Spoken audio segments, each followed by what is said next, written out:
Matapos hugasan ang petso ng manok, ready na ito sa brining. Tubig na tinimplahan ng mga pampalasa, saka ibababad ang chicken breast ng 8 hanggang 10 oras. Mahalaga raw ito upang manatiling moist, malambot at juicy ang manok. Matapos ang brining, bahagya mo ng patutuyuin ng petso bago i-coat sa flavorings. Ilalagay sa plastic pouch at iba-vacuum seal. Saka iluluto sa parang tinatawag na sous vide.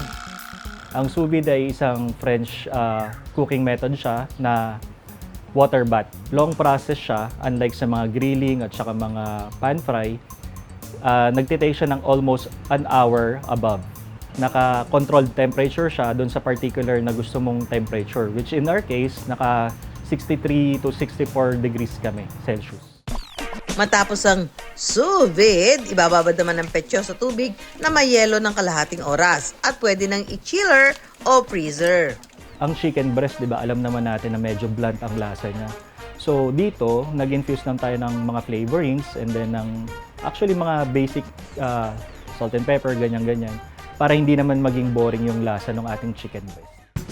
Pwede ito i-reheat sa microwave oven ng 1 hanggang 2 minuto o kaya i-pan sear kung gustong kainin ng mainit. May 4 na flavors ang ready-to-eat chicken breast ni John Michael. Garlic, taco, Cajun para sa mahilig sa maanghang at ang bestseller na salt and pepper. Kasi very versatile siya. Pwede mo siyang ihalo sa kahit anong product or minsan, yun yung kinakain nila ng on the spot lang. Ang kanilang chicken breast madalas daw gawing topping sa salad at nachos. Paborito ring palaman ng sandwich.